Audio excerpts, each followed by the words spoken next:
On today's show, Foxconn looks to Mexico to build iPhone factories. Floating Apple store opens in Singapore. And iPhone 12 could have smaller batteries to offset the price of the 5G chips. This is the Apple Daily. My name's David and I simplify Apple so everything just works for you. If you want the latest Apple news, leaks and rumours every day at 12 UTC, as well as how to do more with your Apple gear, like this video, subscribe and ring the bell. And one more thing I want to say today is support Jon Prosser. Jon Prosser is one of the kind of most prolific iPhone and Apple leakers of recent times. He nails all the release dates for stuff. We use his information quite a lot in this show from his Twitter. We try and credit him every time. I'm sure we've probably missed it a couple of times. But he had his YouTube channel hacked quite recently, and as a result, he's got his channel back now, but he is out of pocket for the next couple of months because Google can't get his ad revenue back to him that quickly, which is why this shirt that I'm wearing right now, this is the FTP 404 shirt. This is the Front Page Tech 404 t-shirt. They put this out basically because they needed a way to kind of keep the lights on so that they could keep filming new shows. If you want to help support Apple news like this and Apple leakers and kind of some of the sources that we get our news from, head over to Front Page Tech's channel, give them a like, give them a subscribe, because honestly, John does some awesome work, unlike my autofocus. I don't ask for anyone to support our channel financially. However, the only thing I'd like you guys to do to support me is actually to just hit that subscribe button and turn on your notifications. And if you have, let me know in the comments and I will give you a shout out on the next show because I really appreciate it. But do head over to John's channel and give them a like over on Front Page Tech. Foxconn looks to Mexico to build iPhone factories.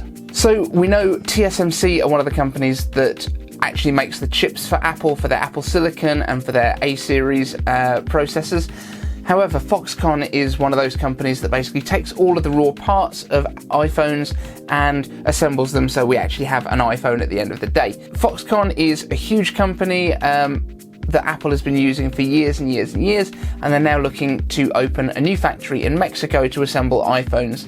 Now this is probably a response to everything that's been going on in the US with tensions rising with China and more tariffs going on all the time. But also when you look at what Apple's doing at the moment, they have diversified some of their production out of China and taken some to Vietnam, some to India, and now obviously Mexico as well. And I believe the Mac Pros are still assembled in the USA. So it's an interesting move to see that iPhones will soon be made in Mexico as well as in China and India and probably other places. Who knows? It could be every country in the world makes their own iPhones soon. Floating Apple store opens in Singapore. Apple's Marina Bay Sands is probably the most insane looking Apple store that has ever been built. And remember that we are talking about a company that builds huge glass cubes, UFO style office buildings, indoor town halls, and also Genius bars. Apple said in a statement on their website, "We will soon open the doors to our new store at the Bay. Apple Marina Bay Sands will be at the heart of creativity, a place we've made for you to capture your ideas and passions. It will be a space for you to explore, connect, and create something new. We can't wait to see where your imagination takes you." Smaller iPhone 12 batteries to offset the price of 5G chips. iPhones 12 and 12 Pro have long been rumoured to be bringing 5G to the iPhones. However, those 5G chips are very expensive. It's now rumoured that to offset this cost, Apple is going to be using cheaper and less complex batteries in some of their iPhone models in order to reduce the cost there. Information coming out right now suggests they may have 10% less capacity than the current iPhone batteries, but don't worry too much. Year by year, Apple's A-series chips tend to get around about 30% more efficient. I'm sure Apple will be doing a great job of balancing power versus performance in these chips, so basically anyone not following all of this news to the letter will not even understand that anything has happened to their iPhone. At the end of the day, all we want is the new features to perform well, we want the better camera, we want the all-day battery life to stay, and I think everyone's going to be happy. What do you think about the topics we've covered in today's Apple Daily? Now, let me know down in the comments, and if you didn't subscribe when you were asked to earlier,